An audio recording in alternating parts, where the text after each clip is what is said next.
महादेव और ब्रह्मा के बीच की यह कहानी हिंदू पौराणिक कथाओं में अत्यंत प्रसिद्ध है। ये घटना ब्रह्मा के घमंड को तोड़ने और शिव के सर्वोच्चता को स्थापित करने की है। एक बार ब्रह्मा जी और विष्णु जी के बीच इस बात को लेकर विवाद हो गया कि उनमें से कौन श्रेष्ठ है। दोनों देवता अपनी श्रेष्ठता का दावा करने लगे।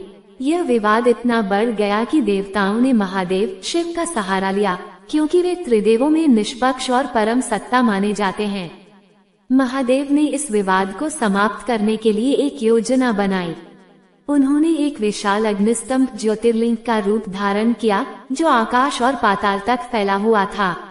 महादेव ने दोनों से कहा कि जो भी इस स्तंभ के आरंभ या अंत का पता लगाएगा, वही सबसे श्रेष्ठ माना जाएगा।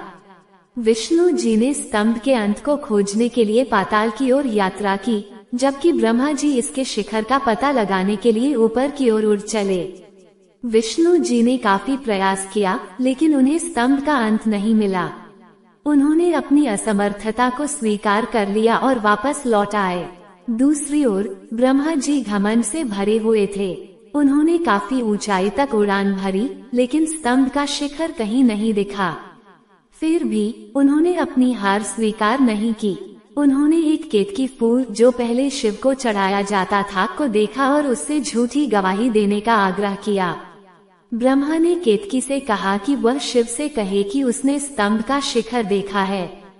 जब ब्रह्मा और विष्णु लौटे, तो ब्रह्मा ने दावा किया कि उन्होंने स्तंभ का शिखर देखा है और केतकी को इसका साक्षी बनाया। विष्णु जी ने अपनी हार स्वीकार कर ली, लेकिन महादेव सब कुछ जानते थे। उन्होंने तुरंत स्तंभ से प्रकट होकर ब्रह्मा के झूठ और घमंड का पर्दाफाश किया। महादेव ने ब्रह्मा को उनके झूठ और अहंकार के लिए दंडित किया। उन्होंने ब्रह्मा जी को शाप दिया कि उनकी पूजा पृथ्वी पर नहीं होगी। इसके बाद से ही ब्रह्मा जी के मंदिर अत्यंत दुर्लभ हैं। केतकी फूल को भी महादेव ने शाप दिया कि वह अब उनके पूजन में उपयोग नहीं होगा। तभी से शिवलिंग पर केतकी का फूल चढ़ाना वर्जित माना जाता है। इस कथा के माध्यम से यह संदेश मिलता है कि घमंड और झूठ का अंत निश्चित है। शिव, जो योग, तप और त्याग के प्रतीक हैं, हमेशा सत्य और न्याय के साथ खड़े होते हैं।